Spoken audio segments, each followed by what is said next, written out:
Halo semua, terima kasih untuk kalian yang sudah mengklik video ini dan selamat menikmati sensasi horor. Karena pada kesempatan ini saya akan mengulas kembali kisah tentang misteri penghuni asrama Putri part 6.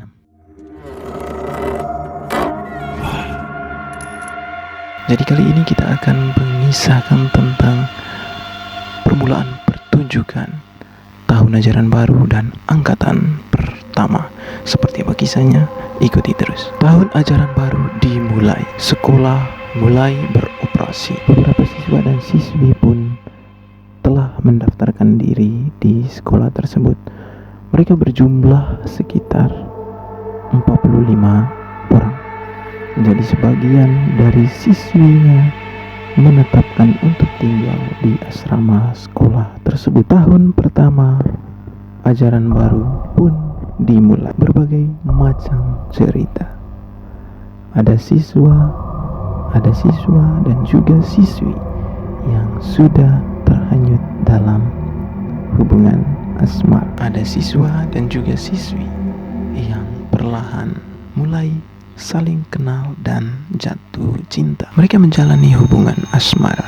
Tentunya kita sudah tahu seperti apa situasi dan kondisi masa putih abu-abu. Hingga tibalah di pertengahan tahun ajaran tersebut. Mengingat situasi dan kondisi sekolah yang mana di saat KBM sangat ramai dan di saat tak ada KBM atau kegiatan belajar mengajar sangatlah sepi. Berbagai macam tingkah laku para siswa dan siswi di sekolah tersebut. Apa yang terjadi dengan mereka? Angkatan pertama ternyata ada yang sangat jauh dalam hubungan mereka sehingga mereka melakukan hubungan yang tak pantas untuk mereka lakukan. Kisah yang dialami oleh seorang siswi yang bernama Mawar. Jadi dia adalah siswi yang dikenal sangat pendiam dan tertutup. Namun dia adalah siswi yang sangat cantik dan juga sangat smart. Pada suatu ketika Mawar hendak pergi ke kamar kecil. Jadi ia mengajak temannya yang bernama Melati untuk menemaninya ke sana. Di saat di dalam kamar kecil ia mengalami hal-hal aneh. Jadi sepertinya rambutnya dijambak oleh seseorang dari belakang. Sesaat setelah ia merasakan hal aneh tersebut, hal aneh lain pun kembali ia alami. Ia mendapati bak air beserta airnya dipenuhi dengan darah mentah yang sangat bau dan menjijikan. Demikian pun yang dialami oleh Melati yang sedang menunggu di luar pintu tersebut. Ia pun mencium bau darah yang menjijikan. Ternyata di samping kamar kecil tersebut merupakan tempat tepat di mana pekerja yang dulu meninggal dipatok oleh ular. Pada part 1 itu saya sudah mengisahkan bagaimana kejadian itu terjadi. Jadi bagi teman-teman yang penasaran silakan nonton part 1-nya. Jadi seketika itu si Mawar pun lari ketakutan keluar hingga tangannya didapati oleh si Melati. Lalu si Mawar memeluk Melati. Kejadian aneh itu pun sontak membuat mereka berdua lari ketakutan menuju ke ruangan kelas. Mawar yang diliputi dengan perasaan takut, cemas, dan berbagai macam hal yang bercampur baur dalam ingatan, dalam pikirannya.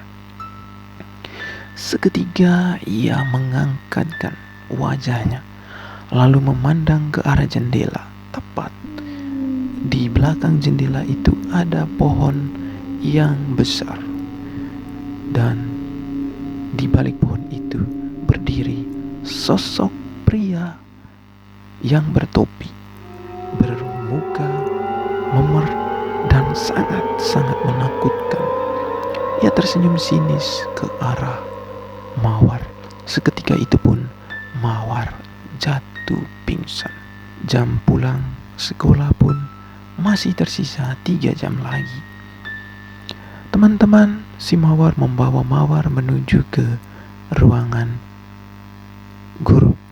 Di sana ia pun dirawat oleh para guru. Beberapa saat kemudian si Mawar pun tersadar, namun pandangannya masih samar dan berkabut. Gurunya itu pun meminta untuk Mawar pergi ke asrama karena tidak mungkin ia harus terus terbaring lemas di kantor guru tersebut. Guru meminta Melati untuk menemani Mawar. Mawar pun dibawa ke asrama dengan pandangan yang masih oleng, pikiran yang masih tidak karuan, dan dipenuhi dengan rasa takut. Badannya yang sangat lemas. Terpaksa ia berjalan menuju ke asrama.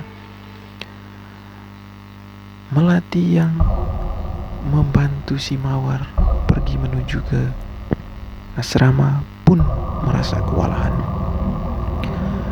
Kita ketahui bahwa asrama ini cukup jauh dari sekolah.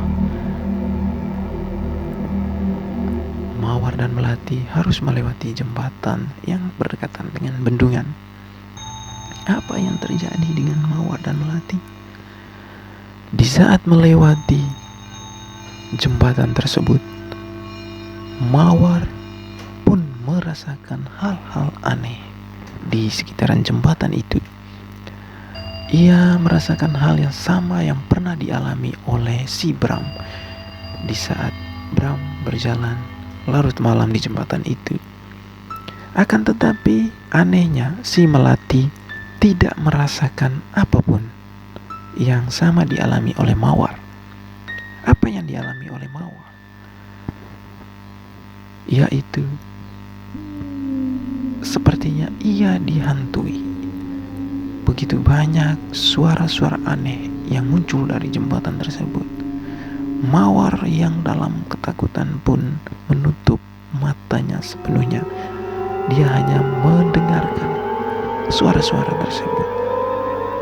Hingga seketika ia pun dibisiki oleh sosok wanita. Akan tetapi suaranya sangat suram dan menakutkan. Melati dan Mawar pun terus berjalan sempoyongan menuju ke asrama. Hal aneh kembali akan terjadi di asrama tepat di siang bolong. Apa yang akan terjadi dengan Mawar dan Melati?